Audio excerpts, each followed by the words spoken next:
The little lion was playing with friends when the ground shook. Confused, he saw a group of bison rushing down the mountain.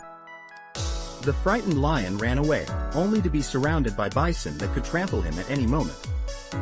The little lion climbed a dead tree, gripping the branch tightly and not daring to move.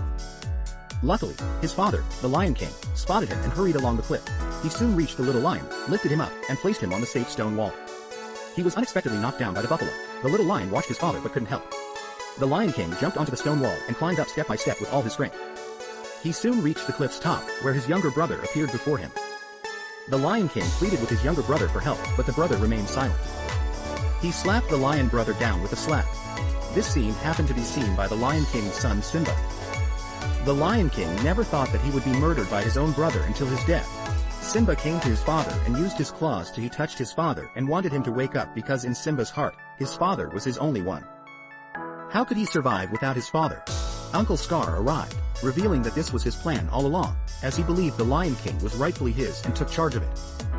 Simba was blamed for killing his father and had to avoid his hometown to survive. How could Scar let him go?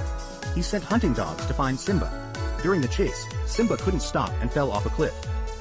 Fortunately, God blessed him and he fell on a rock. The hunting dogs thought he was dead and turned back to report. Simba wandered alone in the valley, having lost everything, including his dear father. He felt out of place here. He could only survive and avenge his father by leaving. Thus, Simba left his hometown in anger and wandered the desert aimlessly. I don't know how long Simba walked. He was tired and hungry, so he collapsed. At this time, a group of vultures spotted him. Just as he was about to have a good meal, a wild boar ran over here quickly and ate him directly. The vultures fled, revealing that the wild boar belonged to the flat-headed brother. Noticing Simba's sad state, the flat-headed brother brought him home. All animals lived in harmony, feeding on small bugs daily.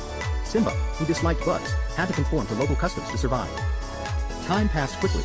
In an instant, Simba grew up and inherited his father's traits. With his protection, this place was safe from invaders. He left for his hometown early the next morning to avenge his father. Uncle Scar wanted to take Simba's mother, as the Queen's supporters rejected him as their leader.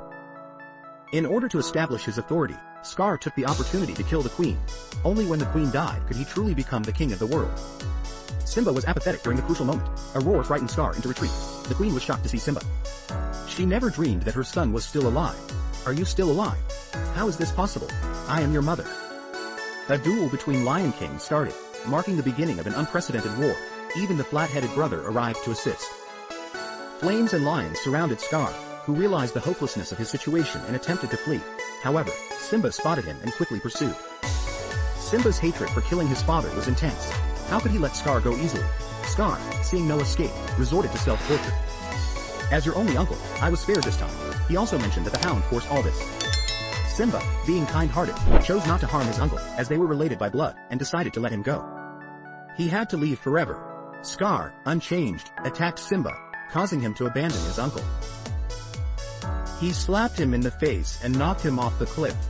But he was lucky to survive. Scar, who never changed his ways, still wanted to reorganize the army with the hounds to kill Simba, but the hounds no longer believe him. You only said one sentence, right? Scar was finally torn to pieces by the hounds. Scar not only avenged his father but also inherited his father's throne. At the end of the story, Simba found himself, shouldered his own responsibilities, the responsibilities of a king, and the responsibilities to society, and fulfilled his father's wish.